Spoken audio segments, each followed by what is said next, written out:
Good afternoon. My name is Donna Feazell. I'm your host of Donna's Edge Talk Show. You can find us on television, channel 182 on Charter Communications Abundance Television, which is found on Roku, Apple TV, and Amazon Fire.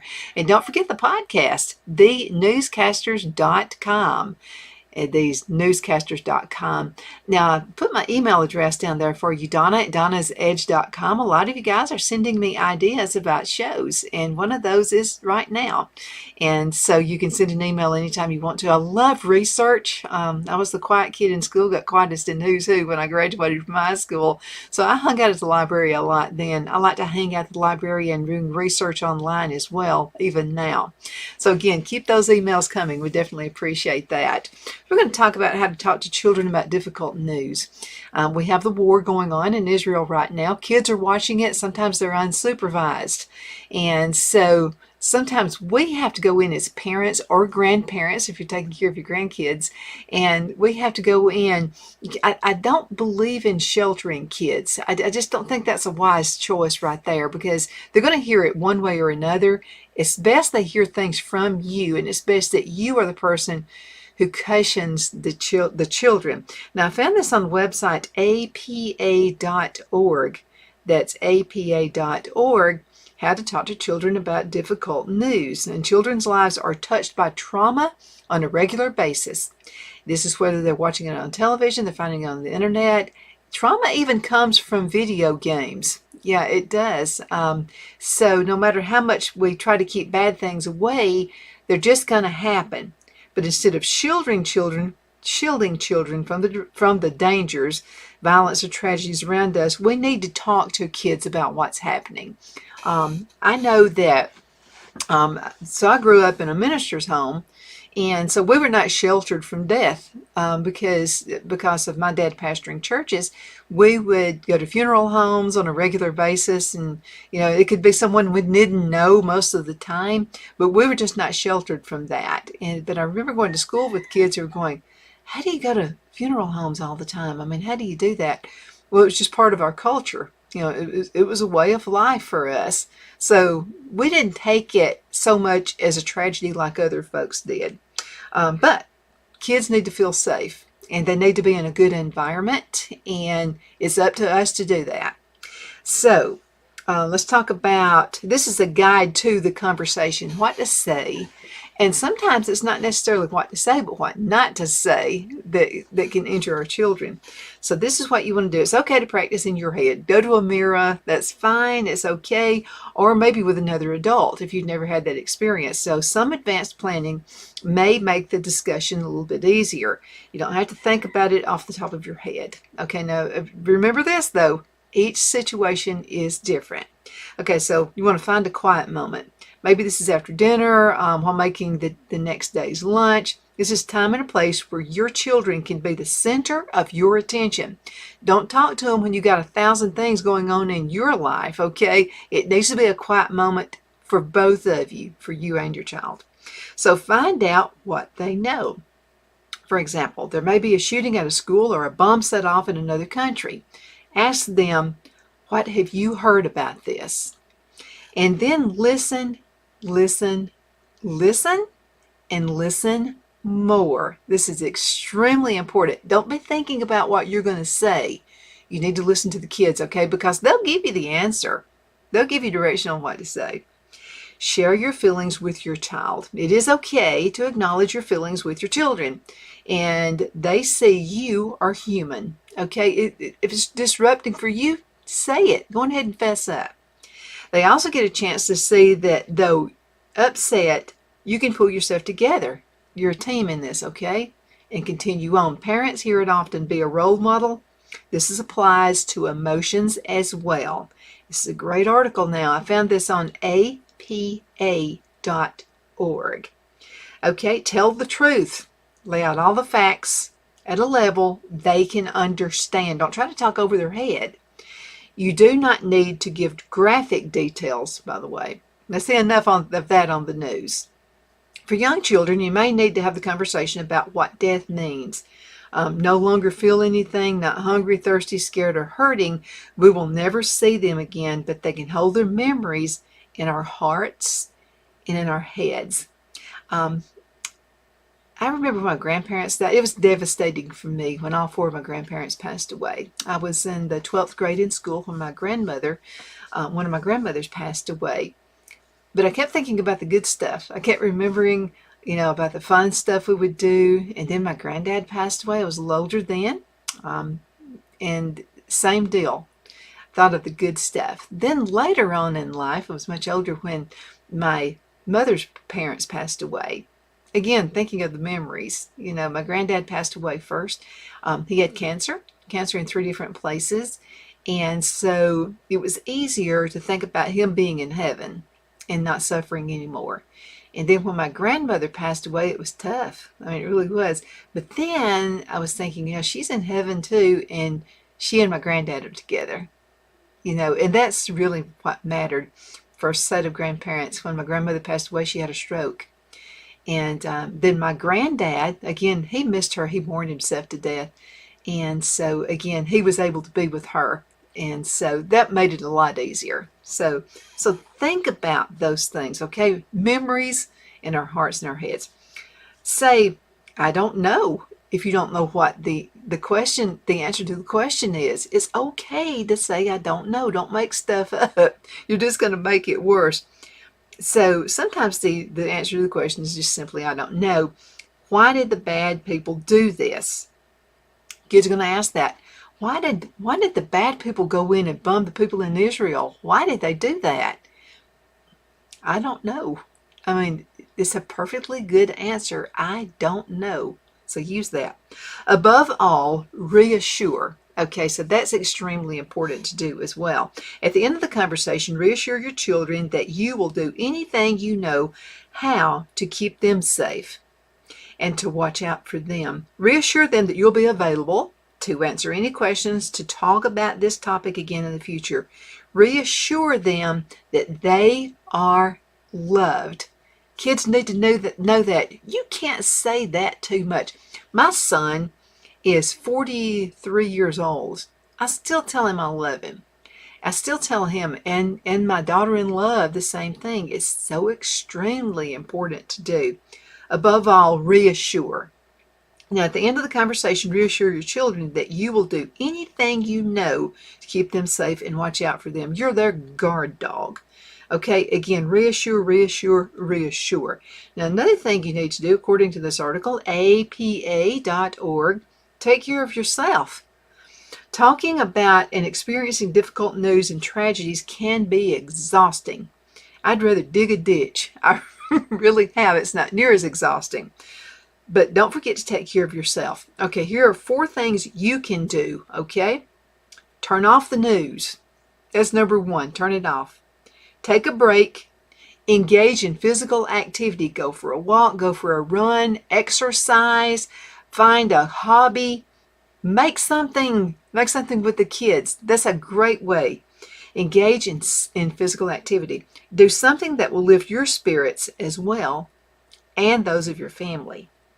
Another thing you can do is seek professional help. Sometimes we all have to do that. These tips and strategies can help you guide your children through a current crisis. If you're feeling stuck, overwhelmed, or your child shows persistent signs of stress or agitation, you may want to consider talking with someone who could help. A good Christian counselor is your first step.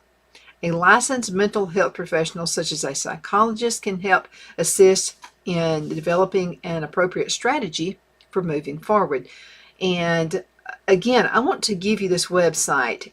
It's apa.org. It's the American Psychological Association. It's perfectly okay to go there. It really is.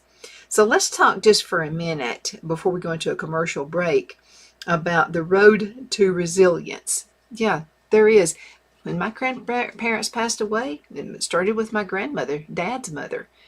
And man, I thought my life can't go on without her. I was just so used to her being there, for everything. And so, but there is a road to resilience. There really is. Building your resilience. We all face trauma, adversity, and other stresses. So here's a roadmap for adapting to life-changing situations and emerging even stronger than before. Sometimes we have to just go through things. to make us a better person. And this also helps us to be better people around our family members. So let's talk about this. Imagine you're going to take a raft trip down a river. Along with slow water and shallows, the map shows that you will encounter unavoidable rapids and turns. Think about this. You see some of the movies where it's okay, you're going down this raft, it's smooth sailing. All of a sudden, there you go, you start getting against the wind and against the waves and that kind of thing. So how would you make sure you can safely cross the rough waters and handle any unexpected problems that come from the challenge? Okay, perhaps you would enlist the support of a more experienced rafter as you planned your route. Yeah, I would definitely want somebody there with me who's been through this before, right? Yeah, somebody's got that experience in rafting. Or rely on the companionship of trusted friends along the way. That's another good way. Maybe you would pack an extra life jacket or consider using a stronger raft.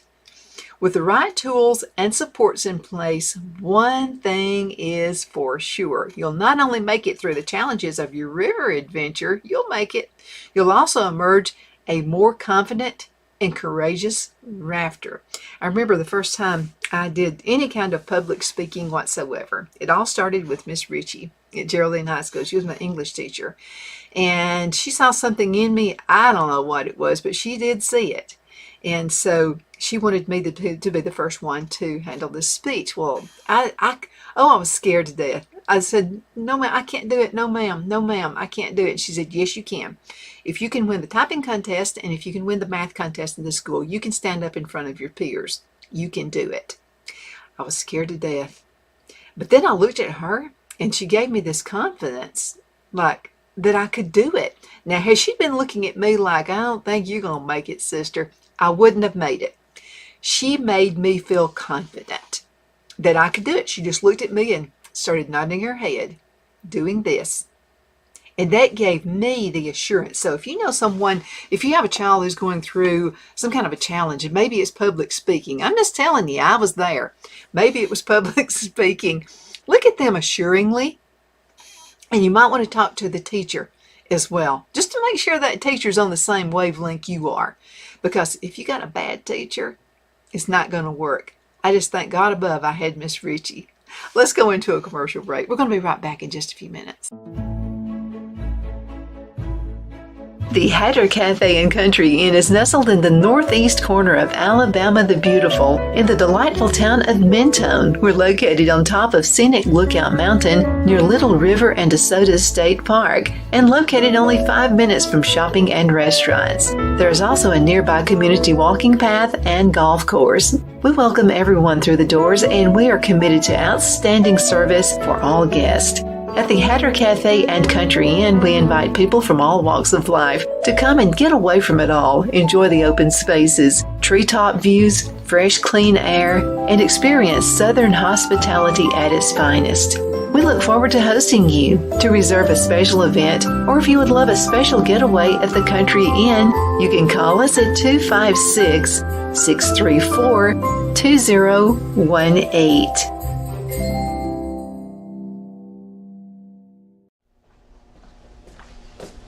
Are you ready? We all wonder what tomorrow will bring, but the future lays itself at the feet of the prepared and surrenders to the will of the persistent. It's not easy, but today shapes you so you can shape tomorrow. With Northeast Alabama Community College, when the future asks if you're ready, you can answer yes. Begin your future at Northeast Alabama Community College. The only place I buy my beef is Lone Tree Ranch in Collinsville, Alabama. Their cattle is born and raised on their ranch, grass and grain fed, and you can feel confident when you serve your family and friends because their beef is all natural and no antibiotics or hormones are added. You can buy whole beef or perhaps go in with family or friends and buy half.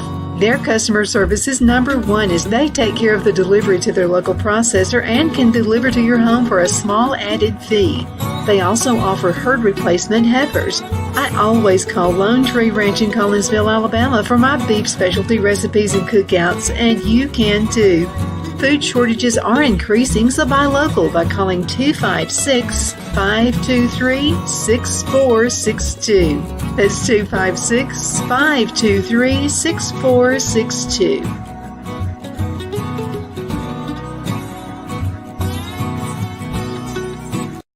Wow, it's so soft and smooth. It's cool to the touch. How did you do that?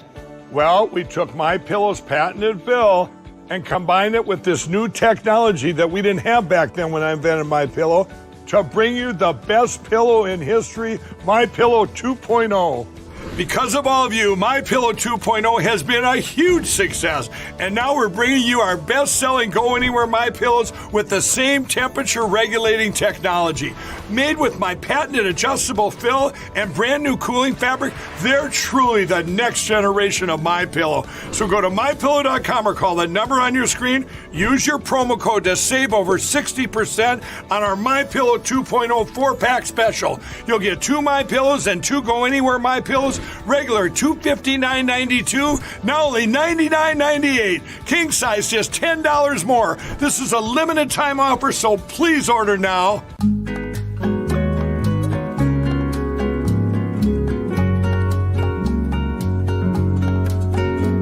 At Lamone's Mexican Restaurant, located in Henniger, Alabama, and voted Best Mexican Restaurant of DeKalb County, Alabama 2020, we're here to serve you with authentic Mexican cuisine. Order easily online by going to lamonsmex.com or call 256-657-3999 to place your order.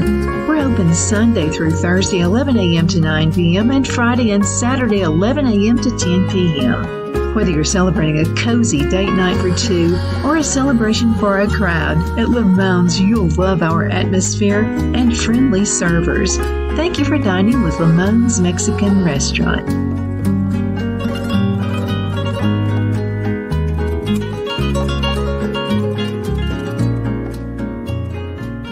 We're back. My name is Donna. I am your host of Donna's Edge, Truth Matters. This is a talk show where it all comes out, okay? If you have any ideas for a talk show, anything you'd like for me to do some research, I love research. So you can send an email to donna@donnasedge.com. That's donna@donnasedge.com. So we're talking about resilience. What happens if you go through something rough? Let's talk about this. So I found this on apa.org. apa.org. Great topic right here.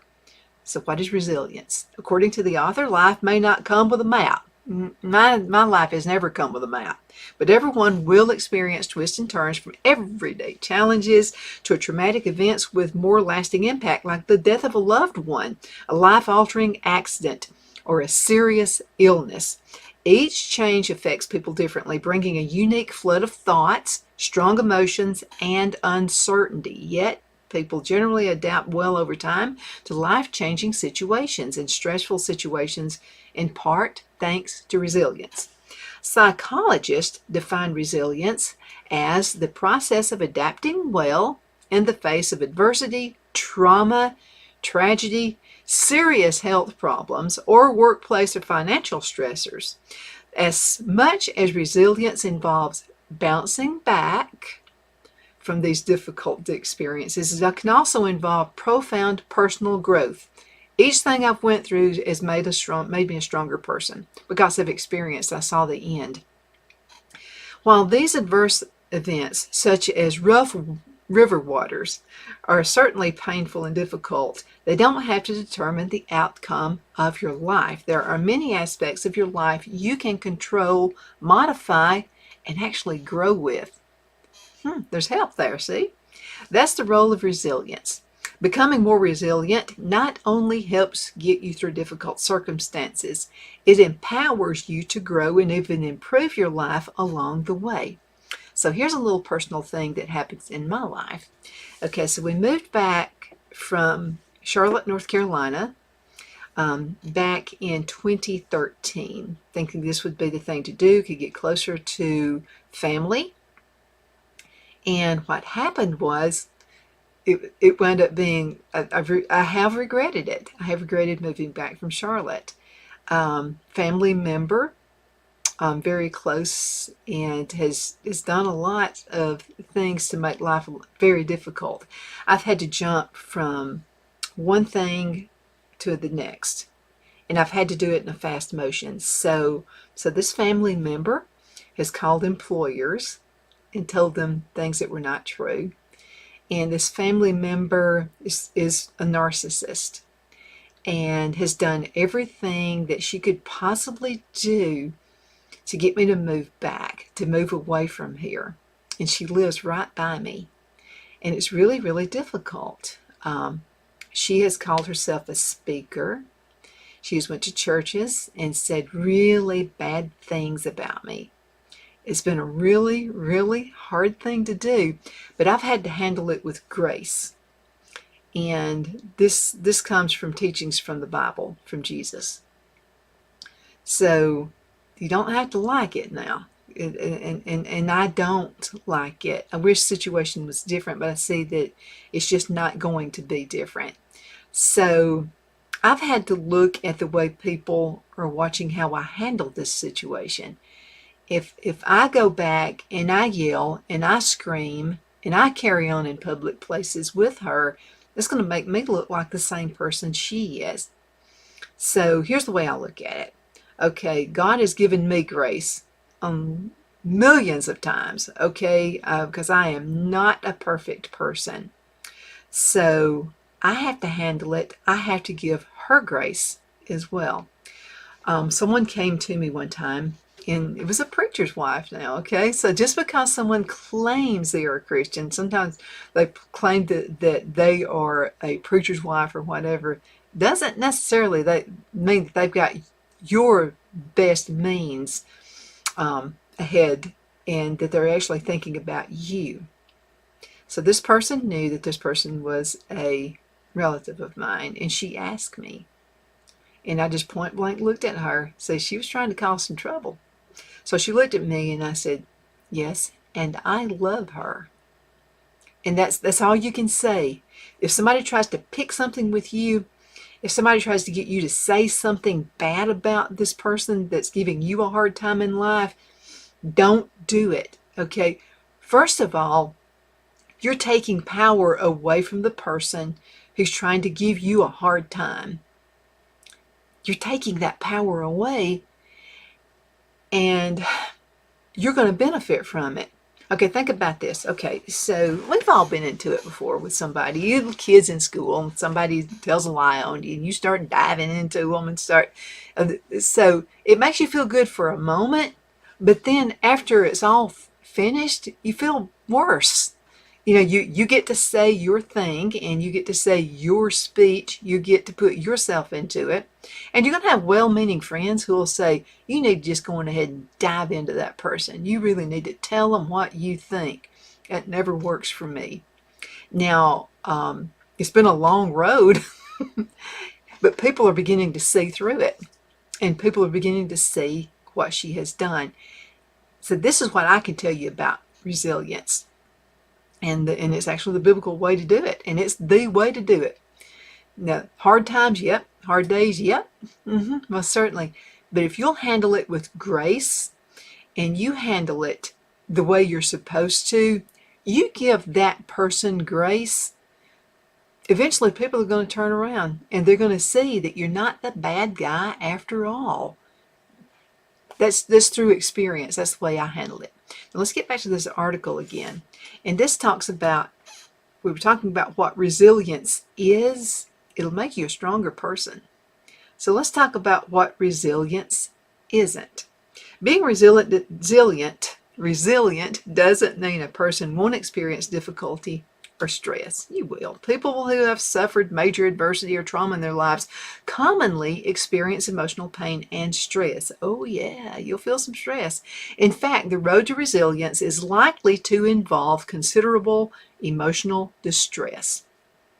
While certain factors might make some individuals more resilient than others, resilience isn't necessarily a personality trait that only some people possess. On the contrary, resilience involves behaviors, thoughts, and actions that anyone can learn and develop. The ability to learn resilience is one reason research has shown that resilience is ordinary, not extraordinary. For example, this is the response of many Americans on September the 11th, 2001 terrorist attacks and individuals' efforts to rebuild their lives after tragedy. Like building a muscle, increasing your resilience takes time and you got to be intentional about it. Focusing on 4 core components. Those 4 components are connection, wellness, healthy thinking, and meaning. This can empower you to withstand and learn from difficult and traumatic experiences, to increase your capacity for resilience to weather and grow from these difficulties. Use these strategies. Let's see how much time I've got. Okay, we're going to make time. Build your connections. Prioritize relationships. Connecting with empathetic and understanding people can remind you that you're not alone in the midst of difficulties. Focus on finding trustworthy. Now, this preacher's wife who came to me wanted to know if this person was a family member of mine. She was looking for trouble. She wanted to go back to my family member and tell her something I didn't say, and who knows, she probably did anyway. She probably fueled the fire. People that you know the truth and are asking you questions about it still, they're not thinking about you. They're tell-toters, okay? All right, join a group along with one-on-one relationships. Some people find that being active in civic groups, faith-based communities, or local organizations provide social support and can help you to reclaim hope. Research groups in your area that could offer you support and a sense of purpose or joy when you need it. Shepherd's Cove, okay, they are absolutely fantastic folks. They have a group if you lose a spouse, if you lose a child, if you lose your parents, whoever you lose, there is a support group at Shepherd's Cove Hospice that can actually help you along those lines, and you get to meet new friends there. Okay, one more, foster wellness. You've got to take good care of your body. Self-care can be a popular buzzword, but it's also a legitimate practice for mental health and building resistance. Okay, practice mindfulness. Mindful journaling. Journaling, yeah, that's an awesome way. Spiritual practices like prayer can help as well. Avoid negative outlets. It may be tempting to mask your pain with alcohol, drugs, or other substances, but it's like putting a bandage on a deep wound. Focus instead on giving your body resources to manage stress, rather than seeking to eliminate the feeling of stress altogether. And I'm going to end it with this one, and that's finding purpose. Help others. Okay, whether you volunteer with a local homeless shelter or simply support a friend on their own time of need, you can garner a sense of purpose, foster self-worth, connect with other people, help others, all which can empower you to grow resilience. You can also be proactive. It's helpful and knowledgeable to accept your emotions during hard time, but it's important to help you foster self-discovery by asking yourself, what can I do about a problem in my life? You can do it. Yes, you can. And you can help your children as well. My name is Donna. I hope you enjoyed the show, Donna's Edge. Truth does matter. This is a talk show where we talk about things that matter to you. If you have any suggestions, you would like me to do some research, again, I'm going to say it again. I love research.